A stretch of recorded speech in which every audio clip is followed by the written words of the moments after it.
प्रदेश में किसान आंदोलन क्या रूप लेगा, ये आप भी सोच रहे होंगे कि आखिरकार ये आंदोलन कब समाप्त होगा। नमस्कार, मैं अमित और आप देख रहे हैं हंगामा टाइम्स। आपको बता दें, किसान अपने आंदोलन को लेकर और अपनी मांगों पर डटा हुआ है और किसी भी तरीके से केंद्र और राज्य सरकार उनकी मांगों पर विचार विमर्श नहीं कर रही है। वहीं आपको बता दें कि सुप्रीम कोर्ट ने भी इसके ऊपर केंद्र और राज्य सरकारों को फटकार लगाई है कि आखिरकार जब बिल उनके हित के नहीं है तो आपने ये बिल पारित कैसे कर दिया। तो वही आपको बता दें, इस वक्त हम बात करेंगे उत्तर प्रदेश की राजधानी की, जहां पर किसान आंदोलन क्रांति की मशालों को तैयार कर रहा है और अपने हाथों में क्रांति की मशाल लेने के लिए हर संभव प्रयास कर रहा है। तो आज राजधानी में चला भारतीय किसान लोकतांत्रिक यूनियन ने चलाया सदस्यता अभियान कि उनके आंदोलन को और धार मिल सके और उनकी हर मांग जब तक सरकार न मांग ले उनके आगे हमारे किसान भाई घुटने न टेके। आइए डालते हैं लखनऊ ब्यूरो चीफ विक्रम कश्यप की एक विशेष रिपोर्ट पर नजर।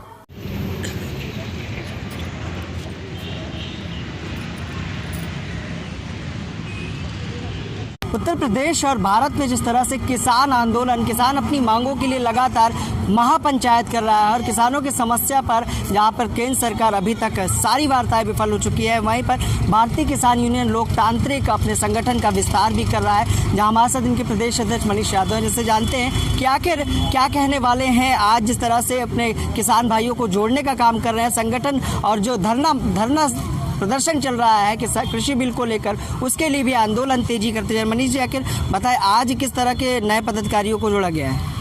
ये बहुत सारे आप देख रहे हैं, बड़ी तादाद में लोग संगठन में जुड़ रहे हैं और आप 15 तारीख को हमारी यहाँ पर महापंचायत थी। 16 तारीख से अब तक लगभग आज 21 तारीख है, लगभग 6000 से ज़्यादा लोग संगठन को इस कार्यालय यहाँ किसान कुटिया से ज्वाइन कर चुके हैं। आज भी सैकड़ों की संख्या में तमाम दूर दूर से लोग आए हैं। दादाजी हैं, तमाम लोगों को आज नए पदाधिकारी नियुक्त किए गए हैं। गोंडा से, सीतापुर से, उन्नाव से, रायबरेली से, तमाम जगह से लोग आ रहे हैं संगठन में जुड़ने के लिए। और जहां हमारे पदाधिकारी नहीं थे वहां के लिए हमने नए पदाधिकारी नियुक्त किए हैं। तमाम हमारी माताएं बहनें बैठी हैं। देखिए, देश में और प्रदेश में समस्याओं का अंबार है।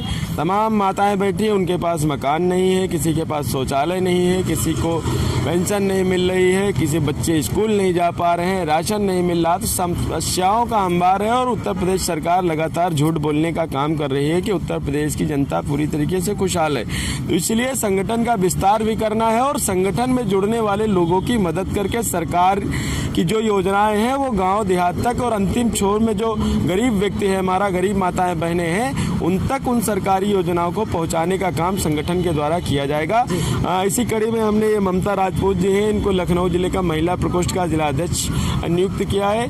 और जितनी भी लखनऊ में आपकी आवास विकास कॉलोनी, डूडा की कॉलोनी है, उनका प्रभारी दादाजी को नियुक्त किया गया है। इसी तरीके से सबको अलग अलग जिम्मेदारियां दी गई हैं और हमारा आप लोगों के माध्यम से भी है कि जहां पर जो भी गरीब फंसा हुआ है, मजदूर फंसा हुआ है, जिसको तमाम समस्याएं हैं, जो यहाँ कुटिया पर आएगा या प्रदेश कार्यालय पर आएगा, उसकी हम लोग मदद करेंगे और उसको उन योजनाओं का लाभ दिलाने का पूरा प्रयास करेंगे। और लगातार हमारा अभी जो है सदस्यता अभियान जारी है। कई जगह पर हमारा सीतापुर में भी चल रहा, हरदोई में भी चल रहा, लखीमपुर में भी चल रहा, गोंडा, बस्ती, बहराइच, फैजाबाद, हर जगह हमारा सदस्यता अभियान चल रहा। हमारा मार्च तक हमारा लक्ष्य है कि हम 5 लाख नए सदस्य भारतीय किसान यूनियन लोकतांत्रिक संगठन में जोड़ेंगे। राष्ट्रीय अध्यक्ष राकेश सिंह चौहान जी का निर्देश है कि मार्च भर में हमको 5 लाख सदस्य जोड़ने, क्योंकि अक्टूबर में हमने एक बड़ा महापंचायत लखनऊ में रख दिया जिसमें लगभग 5 से 7 लाख किसान इकट्ठे होंगे और पूरे भारत के राष्ट्रीय जो नेता हैं किसान संगठनों के, वो भी यहाँ पर लखनऊ आने का काम। आखिर बताएं कि महापंचायत आयोजन की गई थी आपके द्वारा इस राजधानी में, क्या निष्कर्ष निकला और किस तरह का फैसला लिया गया महापंचायत में? नहीं, देखिए, वो महापंचायत, उसमें तमाम अधिकारियों को हटाने का काम था। छोटी छोटी जो समस्याएं थी वो आज हो गई हैं। तमाम हमारे पास कुछ चिट्ठी आई हैं, कुछ फ़ोन से हमको जानकारी हुई, पेपर के माध्यम से जानकारी हुई।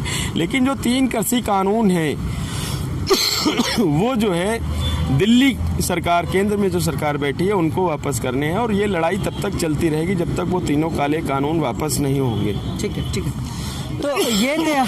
तो तो ये थे हमारे साथ भारतीय किसान यूनियन लोकतांत्रिक के प्रदेश अध्यक्ष मनीष यादव, जिन्होंने बताया कि कृषि बिल को लेकर जिस तरह से आंदोलन है और वहीं पर अपने संगठन का विस्तार भी कर रहे हैं और कहीं ना कहीं आंदोलन को गति देने के लिए संगठन का विस्तार किया जा रहा है। हमारे साथ नवनिर्वाचित लोग हैं, सतेन जी हैं, जिनसे जानते हैं कि आखिर क्या कहेंगे आज जिस तरह से नई जिम्मेदारी मिली है और किसानों के आंदोलन को किस तरह से धार देने वाले हैं। जी,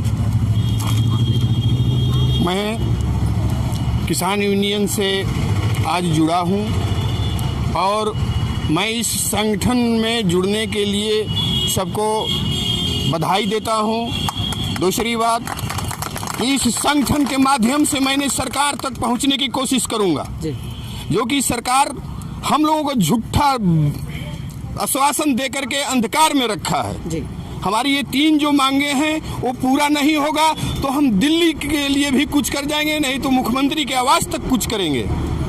हम बीच में कहीं नहीं रुकेंगे, नहीं तो सही समय पर आकर के हम लोगों को सही निर्देश देने का काम सरकार करे। ठीक है, ठीक है, और हमारे ठीक है। तो महिला भी हैं जिनसे जानते हैं कि वो क्या करने वाली है, नई जिम्मेदारी मिली है, किस तरह से किसानों के समर्थन में आएंगी। जी, मैं किसानों के समर्थन से शुरू से ही थी, लेकिन मैं समाज के लिए काम कर रही थी। काफ़ी टाइम हो रहा है, लेकिन देखने वाली बात ये है कि सरकार की जो भी चीज़ें हैं वो गरीब जनता तक पहुंच नहीं रही हैं। ना ही कोई माध्यम उनको पहुंचाने, ना ही कोई बीच में ऐसा है जो उनकी आवाज़ को सरकार तक ले जाए। मुझे एक यही माध्यम मिला कि अब हमारे मनीष यादव जी हैं, जिनके माध्यम से मैं यहाँ तक आई और मैं इस गरीब जनता का जो भी भला हो सकता मैं इन्हीं के माध्यम से करूँगा। और ये जो काम करते हैं वो गरीबों की सुनवाई के लिए भी करते, किसानों के लिए भी करते हैं। और मैं यही चाह रही हूँ कि इनकी आवाज़ सुनाई जाए और आगे तक पहुँचाई जाए। ठीक है, क्या कहना चाहेंगे और किस तरह से देखते हैं किसानों की समस्या को? क्या नाम है? मेरा नाम धनीराम निर्धन है, मैं काकोरी ब्लॉक से हूँ। आज हमारे करीब सैकड़ों साथी किसान यूनियन से इस कुटी पे जुड़े हुए हैं, सदस्यता ग्रहण की है। मनीष यादव जी के नेतृत्व में हम लोग लड़ाई लड़ने के लिए तत्पर हो गए हैं, जहाँ से कंधे से कंधा मिला चलेंगे। समस्याएं इस प्रकार की हैं। हमारे ग्राम पंचायत अमिठा सलेमपुर में करीब 22 बीघा एक तालाब है जो चमरही के नाम से वो जाना जाता है। सैकड़ों वर्षों से उसमें पुरखे हम लोगों के गाड़े जाते थे। पक्की कब्रें, कच्ची कब्रें सब बनी हुई हैं। तत्काल में अभी वहाँ पर खुदाई शुरू हो गई डंपर से, खनन माफियाओं ने शुरू कर दिया है। जी, खनन माफियाओं ने जो है शुरू करा दिया है। हम चाहते हैं कि हम पूरे किसान मजदूर लोग हैं, हम चाहते हैं कि हमारा वहाँ पर कब्रिस्तान दे दिया जाए, दर्ज करा दिया जाए, ताकि हम लोगों के पुरखे जो हैं वहाँ पर उनके लिए हमको अंतिम संस्कार के लिए जगह उपस्थित हो जाए। हम मनीष यादव जी से इस बात की मांग करेंगे कि वो शासन प्रशासन तक इस मुद्दे को उठा करके हम लोगों को कब्रिस्तान दिलाएं। ठीक है, तो जहां आपको बता दें कि किसानों का जो मुद्दा पूरे देश में चल रहा है, जिसके लिए कहीं ना कहीं किसान संगठनों ने अपने कार्य को विस्तार किया, अपनी समिति, अपने पदाधिकारियों के विस्तार के लिए, जहां पर भारतीय किसान यूनियन लोकतांत्रिक ने भी विस्तार किया, जहां इनके संगठन के नए पदाधिकारियों ने बताया कि जो समस्याएं चल रही हैं उसके लिए काम करेंगे, जहां पर मूलभूत जो समस्या है उसके लिए भी किसान आंदोलन करने वाले हैं। मोहित के साथ मैं विक्रम आपसे इजाजत चाहूँगा।